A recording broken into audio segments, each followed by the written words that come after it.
আজ তৈরি করব সাদা পোলাও। তার জন্য প্রথমেই চালগুলোকে ধুয়ে ঝরিয়ে নিয়েছিলাম। এখন প্যানে তেল গরম করে তার মধ্যে গরম মশলা আর ঝরিয়ে নেওয়া চালগুলো দিয়ে কিছুক্ষণ ভেজে নেব।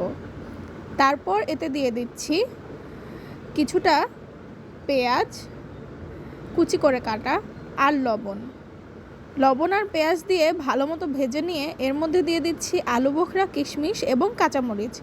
সাথে আমি প্রতি কাপ চালের জন্য তার 1.5 গুণ পানি নিয়েছিলাম।